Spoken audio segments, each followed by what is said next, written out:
Everyone quiet for a second while I give Jamie the tone. This is Jamie Heineman. You know he has perfect pitch. And he's going to need it to break this glass.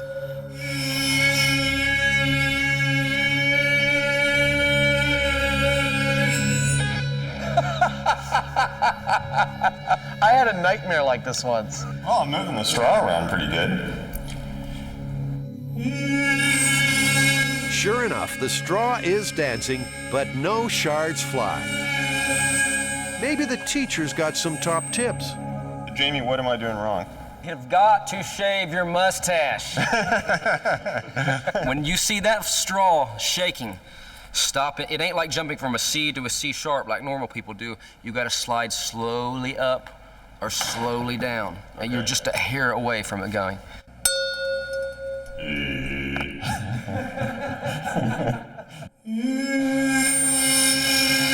If at first you don't succeed, try again. Although please, not too many times.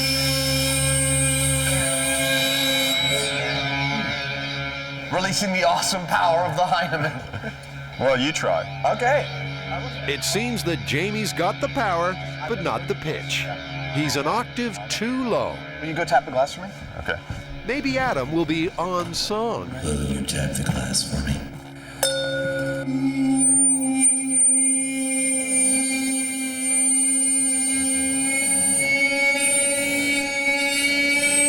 Adam is also just too deep for this crystal. No, I don't think I have the tone right. There you go. All right. Push down with your stomach, breathe in with your belly. Tighten the sphincter.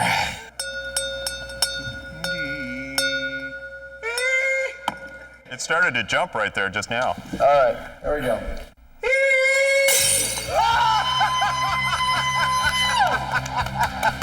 I did it! Wow. Well, there you go. That was great. You have graduated. You're now a full vocalist. Oh, that's incredible. Through amplification, Adam has proved that even an untrained voice can sing the correct tone to break glass. Remember, kids, no experiment is valid unless it's repeatable, so I'm going to try this again. All in the name of science, of course. I've tried the master's techniques.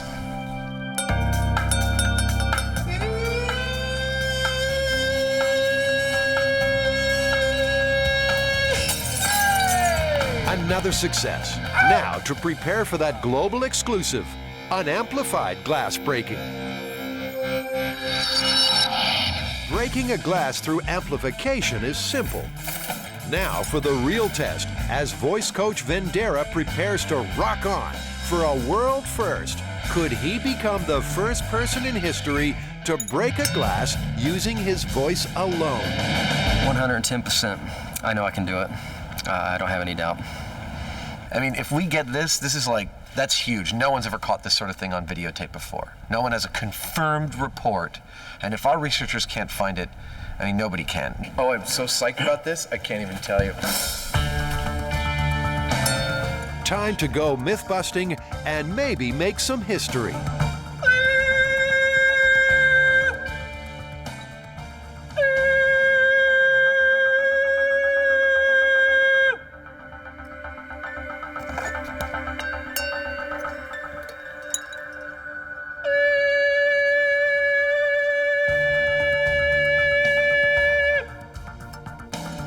Good job they stocked up on crystal.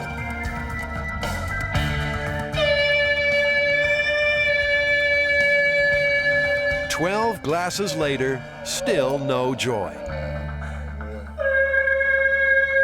Despite Jamie's confidence, it's beginning to look like this myth may just be busted.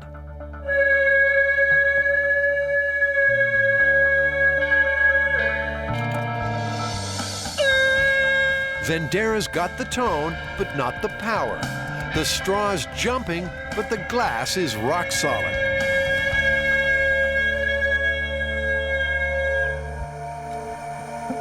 Well, Jimmy Vendera is going to take a little break.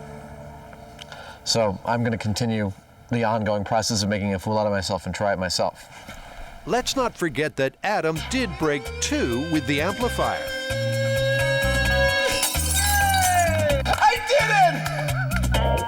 But this is a much tougher task.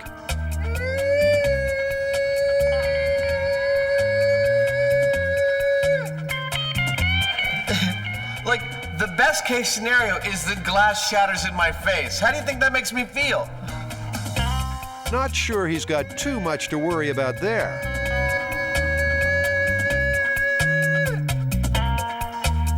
I don't know if I can do it. Not surprisingly, I don't think I can do it. Show's over for Adam, but Jamie Vendera's back for his encore.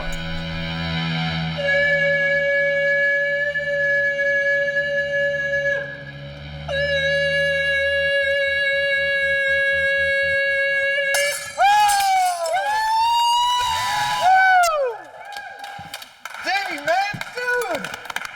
That is a first on television. A Mythbusters exclusive. 556 hertz, 105 decibels, and 20 attempts makes for a world first. History's been made, and it's been captured on high speed, so there's really no need to try this one at home. Well, that's it. We proved that there is a tone that you can use to match the resonant frequency of glass in order to shatter it. And most importantly of all, we proved for the first time that an unassisted human voice can actually generate that tone and shatter a glass. I'm amazed by that. You ready? Well, that's another one busted, right? No, it's not busted, it's confirmed, but we can still smash these. Okay. I win. Okay, go. Go. All right, if I say Jack stole Ann's ball, who's the thief? That would be, Jack. Jack. Okay, repeat the sentence. The driver was stopped for driving 67 miles per hour in a 20 mile per hour zone. The driver was stopped for driving in a 15 mile per hour zone. I admit it? No, you missed it. The driver was driving 67 miles per hour in a 20 mile per hour zone. Okay, give me 5 things that are in the interior of your car. 5 things in the interior of my car was the steering wheel, Stopwatch, the rear view mirror, the pad of paper, the seat belt, charger. and the speedometer. Driving this course was insane trying to talk on the cell phone. You could not pay attention to both at the same time. If you see a picture with a diamond, a rectangle, and a circle, and the circle is to the right of the rectangle and directly above the diamond, is the rectangle right above the diamond? I have no idea. Rectangle. Could you repeat that again? Which girl is taller if Jane is shorter than Kim? Kim is taller. Kim is taller. Give me 5 things that are part of your daily work or activities. Kissing ass. Drilling and tapping. Doing my hair. Doing on-camera PMCs. And, yoga. Making phone calls. And, oh man. Driving to work. Checking my email. And avoiding phone calls from certain people. And,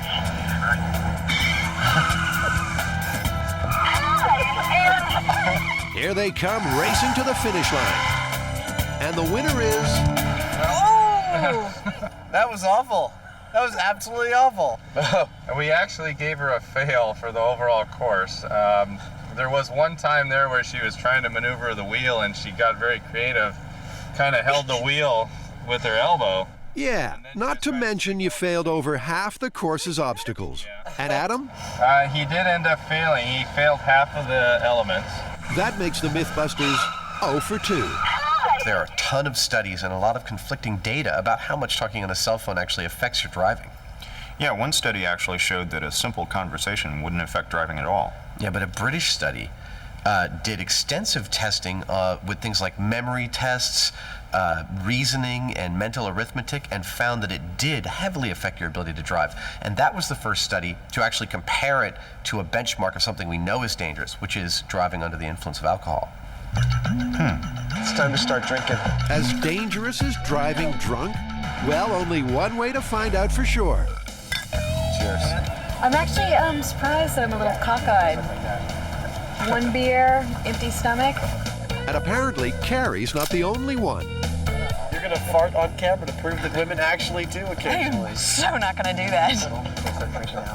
If my boyfriend finds out I fart, he might leave me. What I need you to do is just put your mouth over this tube here and blow. One beer and 15 minutes later, Carrie's ready for the test. Okay? Slow or hard? Yeah, I'll hold on to this hard. Okay. Keep going, keep going, keep going, keep going, keep going. Go, go, go, go. Okay. Okay, there you are right there. 0.038. Halfway there. That means I get another beer? Officer, would you have me a beer? Let's hope Carrie's driving isn't that bad. And go. First obstacle, the brake test. That's a stop sign, Carrie. Slow down. Stop! We did go past the stop sign here right off the bat by about 4 or 5 feet, so we ended up in the crosswalk. Not a promising start. And parallel parking is up next. Actually, I gave her the parking. It was one of her best efforts. It was marginally good. Here comes the road timing test. Remember, it's got to be done in 45 seconds. Uh-oh, 30 seconds. That's going to cost you.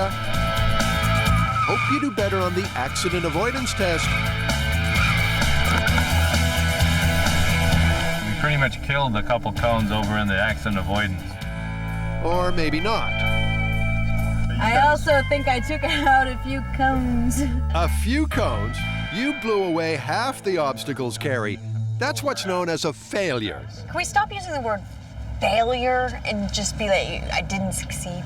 I am feeling a little bit tired and tipsy, and I'm definitely done with this experiment because I don't usually drink beers during the day in the sun. So all I want to do is go to sleep now and maybe eat something. No, I'm done. Go ahead, Carrie. Indulge. You've earned it.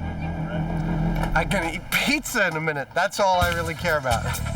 You'll get your reward soon enough, Adam. How we doing? And go.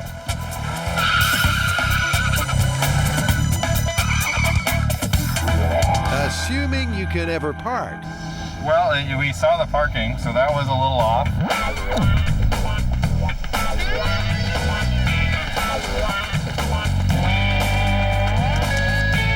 There was a couple times that I reminded him to look both ways, and I gave him kind of a half fail on that.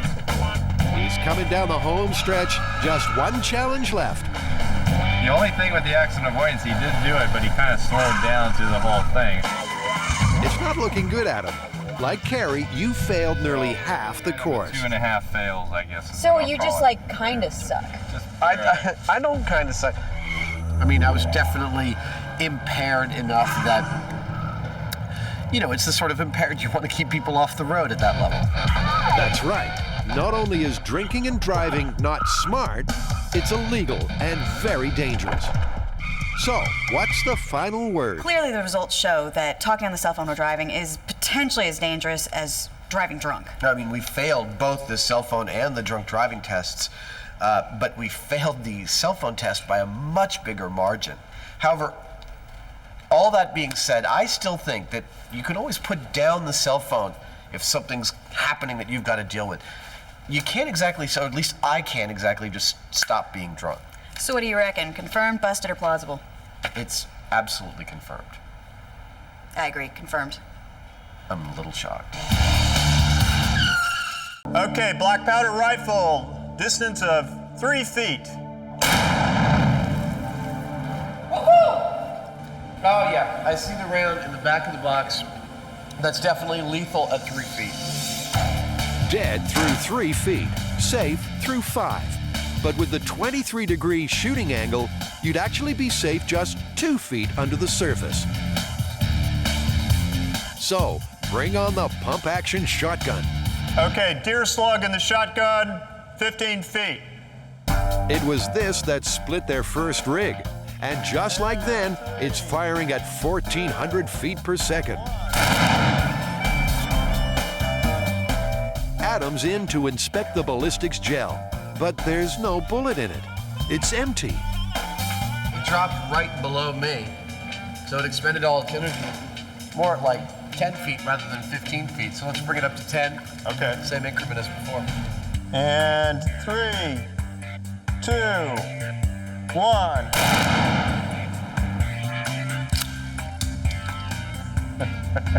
It's smoking. It may be smoking, but yet again the round falls short of the target, so the gel's moved up to 8 feet. 3, 2, 1.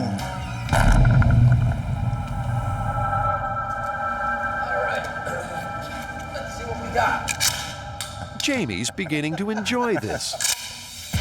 And this time it's a hit, so the shotgun's lethal at 8 feet. With this angle, below 4 feet, and you'd be safe. And next up, it's the first of the supersonic weapons. The .223 rifle, firing at a frightening 2,500 feet per second. So this is the .223 at 10 feet. Now that was loud. Frogman Adams in to assess the damage. That was right there.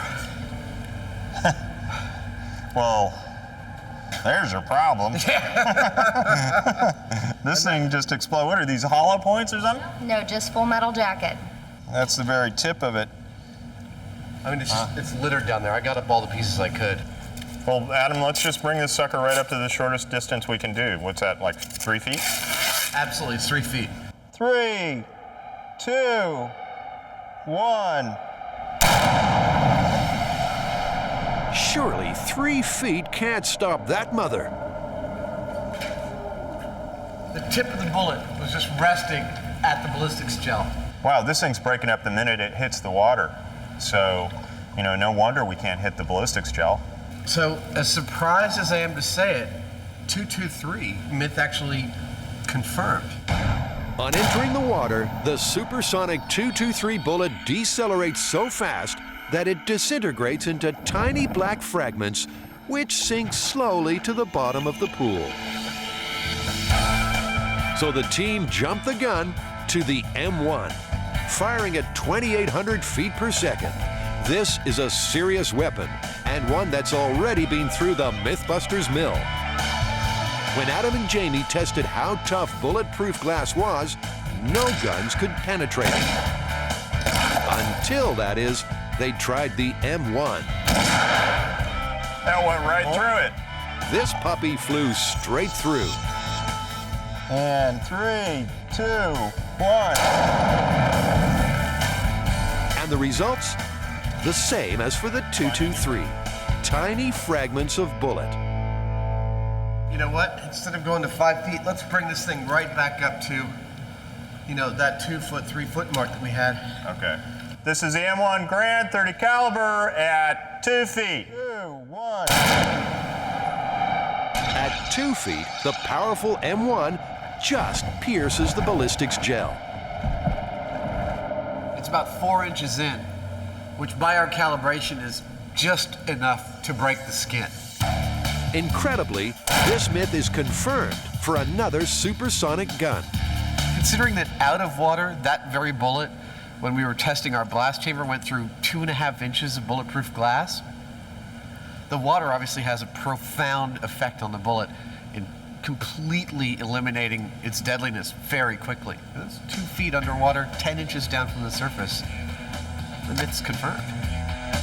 That only leaves the frightening 50 cal. But are the Mythbusters brave enough to shoot this brute into the pool?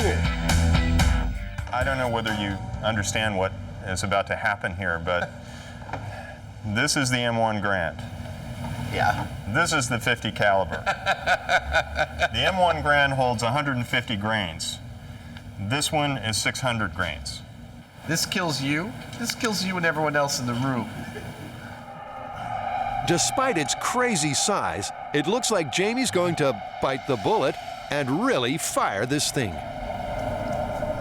Yeah, let's just be prepared to unpack and get out of here really fast. Hopefully we'll be gone before the pool fully drains. Jamie's not being quite so lighthearted.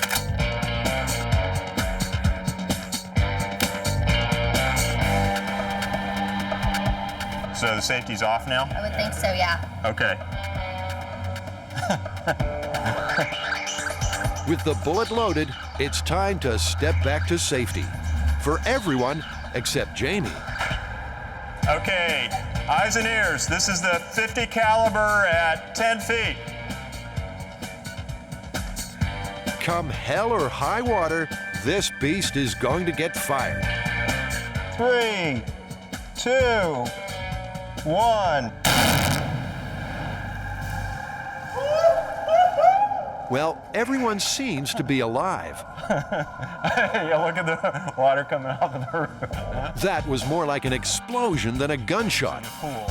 But where's the banana bullet? There is no bullet in the ballistics gel. But with this weapon, the bullet could have gone through the gel and buried itself in the far side of the pool. What do you got? I got a bunch of stuff. It expended all its energy within 3 feet and became totally non-lethal.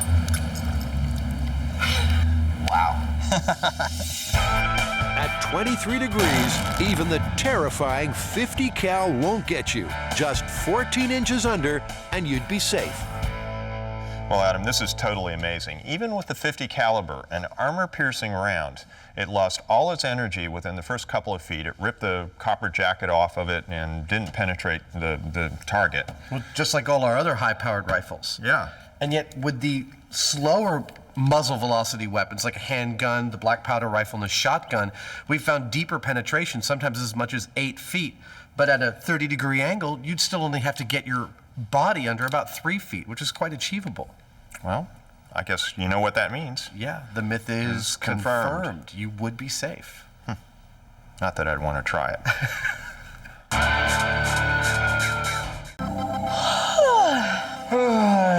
The build team are testing whether pyramids have mystical powers. Can they really keep fruit fresh and razors sharp? While they wait for things to rot or not, Tori's off to the barber's. Oh, this is not cool. Do you think it's me or the razor? I don't know. Okay, I think we're done on that side. Pyramid side done, but the torture continues with the control. So, was there a difference?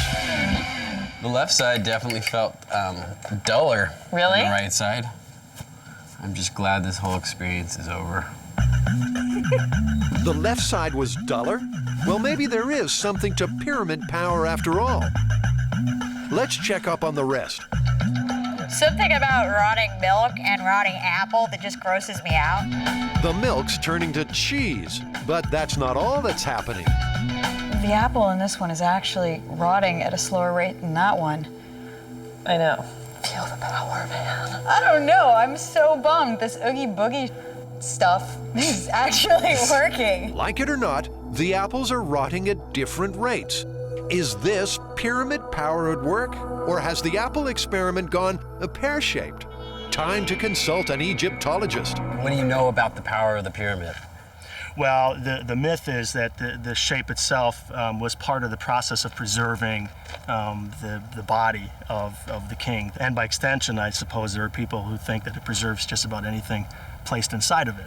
As far as I know, in ancient Egyptian thinking, there's no evidence that they thought about that at all. Could the mummy's curse spell the end for pyramid power? Dr. Manning reckons that it's mummification that preserved the bodies of Egyptian kings, not the shape at all. So how's the apple getting on? Well, it's been 15 days. This one is definitely rotting at a slower rate than this one. The pyramid apple defies logic. It's kept its color, its shape, and it's mold-free. Flowers seem to be doing the same thing. They're both dried out. There's no real difference. I don't see any difference. And And how about the milk? Oh my God! There's like little critters. There's little critters crawling around in there. Yeah. Is there any in those? Yeah, they're little maggots. Milk maggots are Mother Nature's use-by date, but razor blades can be tested with technology. We've brought our razor blades here to the California Academy of Sciences to see if we can put them under the electron microscope, see if the pyramid has had any effect on them. Hi, Scott. Hi. Carrie, I'm with the Mythbusters. Glad to meet you. Scott's a guru of the electron microscope. First, the control razor at 2,500 times magnification. It's just hard to believe that this little forest right here is the edge of a razor blade. The roughness means the razor's edge is blunt. So what about the pyramid razor? They look pretty much identical to me. Side by side, photos show how similar they are. At 3 magnifications, they're almost identical. And they're both different from a brand new blade. So pyramid power sharpening seems pretty ineffectual. Would Tori agree? All right, so this is day 16, the last day of our experiment. Are you ready? I'm ready. First up, the control razor. Ow, it's not very sharp at all. It's actually kind of hard to watch. It's as blunt as a bowl of pudding. You want to go for the pyramid? Yeah, hopefully that will be sharp. I hope for your sake pyramid power works. Why? I thought you enjoyed seeing me in pain. Of course not. How's that feel? This is like no better than the other one. It's just as dull. It's like pulling hairs out of my face.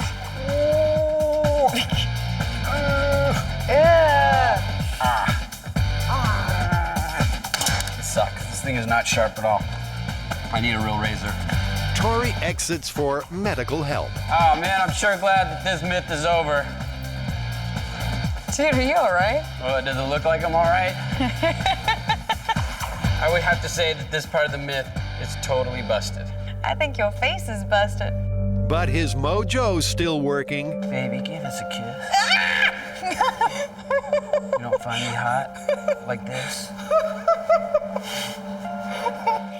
You look like hell. There's no getting away from it. The pyramid apple isn't exactly crisp and juicy, but it's not as shriveled as the control.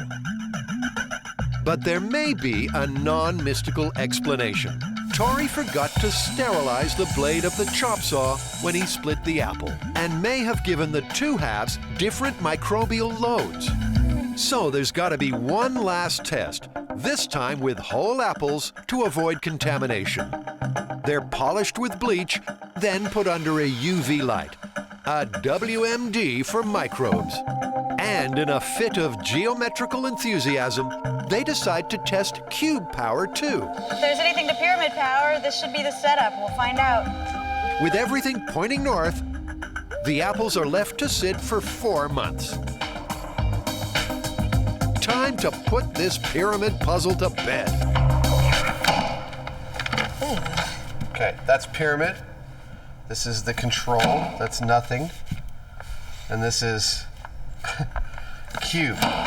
Well, it's obvious that cube power is really bad for you. But what about the other two? I'm just gonna take some representative samples. Pyramid, regular. I'm looking at the one of the pyramid, I'm looking at the one out in open air, and I don't see any appreciable difference. I'd agree. So I think that's myth busted. Can we call this myth busted, please? And can we not do any more of these Oogie Boogie myths?